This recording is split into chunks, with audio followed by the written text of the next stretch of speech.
नमस्कार, आप देख रहे हैं एएनएस मीडिया। मैं हूं आपके साथ खुशबू।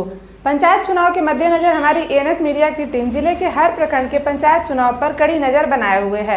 हर प्रत्याशी से उनके दावे को देश के सामने लाने का कार्य कर रही है। इस कड़ी में आज एक और प्रत्याशी से हमारे संवाददाता की खास बातचीत। हमारे एएनएस मीडिया के चैनल को सब्सक्राइब करना ना भूलें। नमस्कार, स्वागत है। आप देख रहे हैं एएनएस मीडिया और मैं हूं रमाकांत सिंह। तो हम पहुंच चुके हैं मदनपुर प्रखंड के चेई नवादा पंचायत में। तो आइए बात करते हैं त्रिमूर्ति कुमार सिंह, जो मुखिया पद उम्मीदवार हुए, उर्फ ददन सिंह फौजी। तो ये सबसे बड़ी मैं इनको बात बता दूं कि ये एक फौजी हैं। देश की सेवा भी इन्होंने बहुत ही कर्तव्य निष्ठा के साथ किया है। और सबसे बड़ा चीज़ है पंचायत में जो अभी खड़े हुए हैं। तो आइए इनसे बात करते हैं, कैसा लग रहा है इसमें खड़ा होकर के। बहुत ही अच्छा लग रहा है और परिवर्तन का चक्र मैं चला दिया हूं कि समाज में देश सेवा के बाद अब मुझे ज़रूरत है समाज की सेवा करने की भी। और निष्पक्ष से, जिस निष्ठा से हमने देश की मातृभूमि की सेवा की है, उसी निष्ठा से और निष्पक्ष भावना से मैं पंचायत के संपूर्ण विकास और चहुमुखी विकास, शिक्षा से लेके हर घर तक रोजगार की व्यवस्था की मैं सोच रहा हूं, जिसमें रोजगार का है मतलब कि कुटीर उद्योग, लघु उद्योग, इस तरह की व्यवस्था करूं, जिससे कि हमारे यहाँ बेरोजगार युवक जो नौकरी की तलाश में अन्य राज्यों में जाते हैं, उनको इस छोटे छोटे लघु उद्योग को यहाँ पे जारी करके उनका भी रोजगार सुनिश्चित कर सकें। सरकार की जो भी महत्वाकांक्षी योजनाएं हैं उसको आप धरातल पर कैसे लाएंगे, जबकि इतना भ्रष्टाचारी साथ खड़े हैं?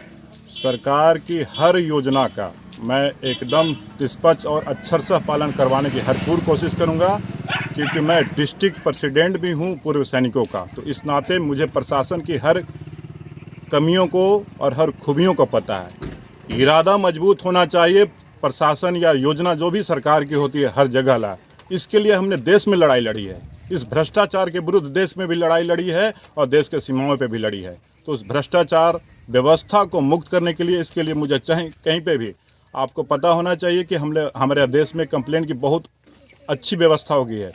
पब्लिक ग्रीवेंस पोर्टल, जिसके सहारे जो भी भ्रष्ट कर्मचारी होंगे उनको भी उनके जगह पे पहुंचाने का मैं काम करूंगा। जो भी सरकारी कर्मचारी ब्लॉक में हो, अगर काम नहीं करता है, जैसे कि आपको पता होगा बिहार में राइट टू एक्ट भी लगा हुआ है, जिसको उनके समय सीमा पे अपने कार्यों को करना होता है। अगर वो कार्य नहीं कर सकेंगे तो उनके ऊपर भी हम कार्रवाई करेंगे, क्योंकि मुखिया का क्या अधिकार होता है और क्या क्षेत्र होता है और कितने विषय हैं, मुझे संपूर्ण जानकारी है। पंचायती राज व्यवस्था की मैं पूरी पढ़ाई करके आया हूँ और उसके बारे में पूरी जानकारी प्राप्त करके आया हूँ।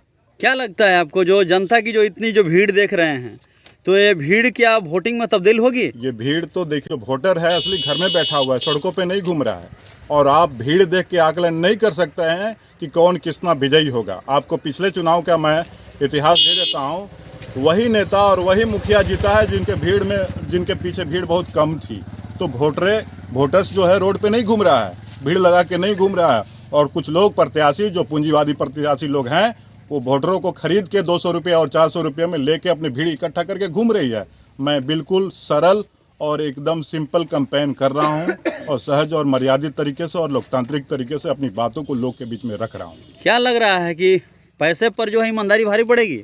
बिल्कुल, ईमानदारी पैसे पर बहुत भारी पड़ने वाली है। आप देख रहे होंगे हमारे ज़िले के कई नतीजे ऐसे क्षेत्र के आए हैं जहाँ पे जो प्रत्याशी 40,000 खर्चा किया वो जीता है और 40 लाख वाले भी हार गए हैं। आप देखे होंगे ऐसे अप्रत्याशित नतीजे हमारे ज़िले में आ चुकी है। और मैं भी उस प्रत्याशा की उसका मैं मतलब उम्मीदवार सोच रहा हूँ कि ऐसे नतीजे आएगी ज़रूर हमारी भी पंचायत में, क्योंकि लोग जाग चुके हैं कि अब मुर्गी के भी कम दाम से अब नहीं बिकना है। लोग बकरी के भाव बेचने के तैयार। आप फौजी भी हैं। जी। और सबसे बड़ा चीज़ है कि देश की सेवा भी आपने काफ़ी ईमानदारी से किया है। तो मैं ये बताना चाहता हूँ कि अगर ये जनता जो है आपको मुखिया बना देती है, तो सबसे पहले आप महिलाओं के लिए, गरीबों के लिए क्या कार्य करेंगे? महिलाओं के लिए मेरे पास बड़ा ही समुचित योजना है। महिलाओं के लिए बीच में हथकरघा उद्योग, हर गांव में 30 महिलाओं का समूह बना के मैं उनके बीच में सिलाई सेंटर खोलने का व्यवस्था करूंगा। सिलाई कढ़ाई की लघु उद्योग का स्थापित करने की कोशिश करूंगा, जिससे हर महिला जो कि 2 घंटे 3 घंटे फ्री होती है और जिससे उनका काम मिल जाए और अपना घर भी चला सकें। तो उस प्रकार की मैं व्यवस्था करने जा रहा हूँ और अभी भी प्रयास में हूँ। कई गांव में मैं दे दिया हूं कई महिलाओं को ये ड्यूटी कि आप 30 महिलाओं को इकट्ठा कीजिए, जिससे कि आप लघु उद्योग खोल सके। जैसे अगरबत्ती बनाने का काम, मोमबत्ती बनाने का काम, और जो छोटी छोटी कढ़ाई और बिनाई महिलाएं करती हैं उनको सुनियोजित ढंग से एक जगह करवा के और उसको व्यापार में तब्दील करेंगे ताकि उनसे कुछ उनका अर्जन भी हो सके और दिनचर्या चल सके। अभी त्योहारों का भी मौसम है, तो त्योहारों के मौसम में आप पंचायतवासियों को क्या संदेश देना चाहेंगे? त्योहारों के मौसम में सारे छठव्रतियों को मैं संदेश देता हूं कि पहले हार्दिक शुभकामनाएं देता हूं और चाहता हूं कि छठ का पर्व हर्षोल्लास के साथ और आपस में सौहार्दता और प्रेम को बनकर रख के मनाया जाए और हर उम्मीदवार जहां जिसको लगे छठव्रतियों को सहयोग करे, घाट की साफ सफाई रखें और जिससे पंचायत हमारा सुंदर बन सके। और सबको हार्दिक शुभकामनाएं कि छठ में सबका विकास हो, सबका विश्वास हो। चलिए, ये थे हमारे साथ त्रिमूर्ति कुमार सिंह उर्फ ददन जी, जो फौजी हैं, जो साफ साफ बता रहे थे कि ये पंचायत में चुनाव जीतने के बाद, ये चुनाव जीतने के लिए खड़े नहीं हुए हैं, चुनाव में समाज को एक सूत्र में बांधने के लिए खड़े हुए हैं। जनता अगर इन्हें मुखिया बनाती है तो ये समाज में जो है 24 घंटा उपलब्ध रहेंगे और भ्रष्टाचार मुक्त पंचायत को बनाएंगे। धन्यवाद।